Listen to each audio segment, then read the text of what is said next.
discuss with the connective tissue. So connective tissues are classified into connective tissue proper, supportive connective tissue, and fluid connective tissue. There will be three classifications for connective tissue proper, supportive connective tissue, and fluid connective tissue. Whenever we hear the name fluid connective tissue, as we also know that what are the terms or what are the functions included in fluid connective tissue. So these are two new terms such that connective tissue proper and supportive connective tissue. So there will be three major classifications for connective tissue. One is connective tissue proper, second one is supportive connective tissue, and the third one is fluid connective tissue. What about connective tissue proper?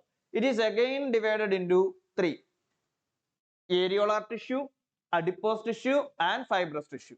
So connective tissue proper is classified into three: areolar connective tissue, adipose connective tissue, and fibrous connective tissue. Then the supportive connective tissue is classified into two: cartilage and bone. So from the head itself, it is clear that supportive connective tissue, it provides support and protection. It provides support and protection. So supportive connective tissue is classified into two, such that cartilage and bone. Cartilage and bone. And again, fluid connective tissue. Simply fluid connective tissue, from the name implies it is fluid. Fluid connective tissue is classified into blood and lymph. Blood and lymph. So connective tissue is classified into three: connective tissue proper, supportive connective tissue, and finally fluid connective tissue. Again, the connective tissue proper is classified into three: areolar connective tissue, adipose connective tissue, and fibrous connective tissue. The supportive connective tissue is classified into two: cartilage and bone. The fluid connective tissue is classified into two: blood and lymph. What are the duties of each and everything? The first thing is connective tissue proper is classified into three: areolar connective tissue, adipose connective tissue, and fibrous tissue. So what about areolar tissue? Areolar tissue, connective tissue, repairs the injured tissues. So the duty of the areolar connective tissue, or otherwise we can say that the function of the areolar connective tissue is that to repair the injured tissues. Repair the injured tissues. Adipose tissue. Adipose tissue is the fat reservoir of the body. Fat reservoir of the body is called, or fat reservoir of the connective tissue is simply called adipose tissue. Then what about cartilage? Supportive connective tissue is classified into two: cartilage and bone. What about cartilage? Cartilage provides support and flexibility to the body. As in the name implies that supportive connective tissue means that it provides support. That it is again classified into two: cartilage and bone. The cartilage will provide support and flexibility to the body. Support and flexibility to the body. Then bone. The main function of the bone is to protect the body. The main function of the bone is to protect the body. And it provides the skeletal framework. It provides the skeletal framework of the body. And again, fluid connective tissue is classified into two: blood and lymph. What is the duty of the blood, or the function of the blood? The function of the blood is simply transportation. It consists of RBC, WBC, and platelets.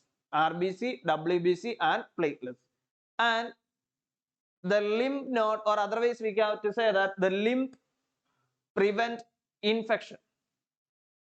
It prevent the infection which may be occurring to the body, or likely it simply we have to say that it prevent infection. So these are the things regarding with the connective tissue.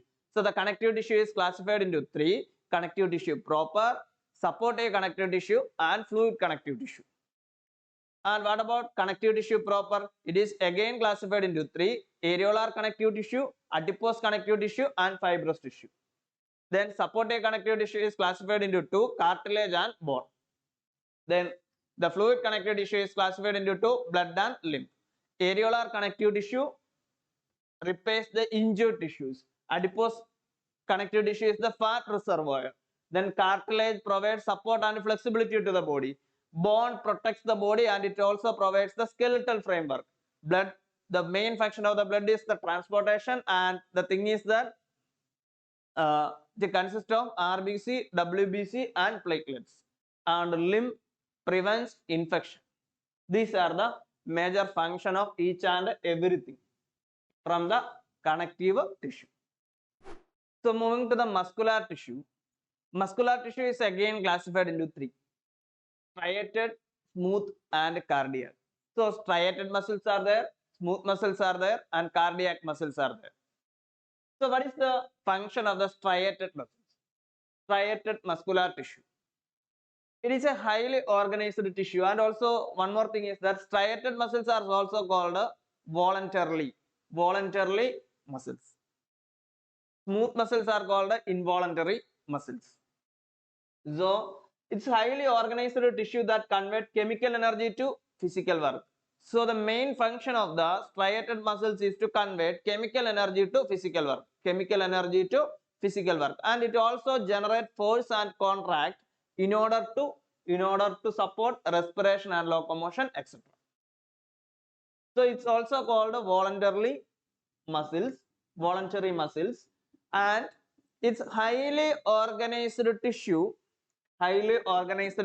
that converts chemical energy into physical work. So the main function of the striated muscles, or otherwise we can say that the main function of the striated muscular tissue is to convert the chemical energy to physical work, and it generates force and converts so not converts, it's contract, it generates force and contracts in order to support respiration, locomotion, etc. In order to support respiration, locomotion, etc. Then what about smooth muscles? It is not highly ordered tissues. And occurring in the gut and other internal organs and not under voluntary control. That simply means that it is involuntary muscles. So it is the examples of smooth muscles are stomach, bladder muscles, uterus, etc. Intestine. In the case of intestine, the muscles associated with intestine, the muscles associated with the stomach, bladder, uterus, etc. are the examples of smooth muscles. They are involuntary muscles, not highly ordered, and occurring in the gut and other internal organs and not under voluntary control. Again, the cardiac muscles. Simply heart muscles are called cardiac muscles. As we also know the term cardiac is related to heart, and heart muscles are called cardiac muscles. The main function of the cardiac muscle, or otherwise we can say that the main duty of the cardiac muscles is that pump blood powerfully and efficiently throughout the entire lifetime. To pump blood powerfully and efficiently throughout the entire lifetime. Whose function? Cardiac muscles function.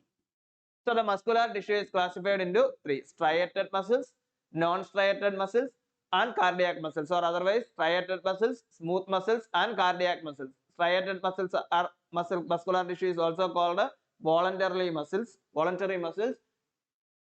Smooth is also called involuntary muscles. Then cardiac muscles is also called heart muscles. Then what is the duty of the striated muscles? It's a highly organized tissue, and it converts chemical energy to physical work. It generates force and contracts in order to support respiration, locomotion, etc. What about smooth muscles? Not highly ordered or oriented. Otherwise, we can say that not highly ordered or oriented, and occurring in the guts and other internal organs and not under voluntary control. The examples of smooth muscles are muscles associated with intestine, bladder, uterus, etc. Then cardiac muscles is simply called heart muscles. The main function of the heart muscle or the cardiac muscle is to pump blood efficiently and powerfully throughout the entire life. These are the classification and these are the functions of the each and every types.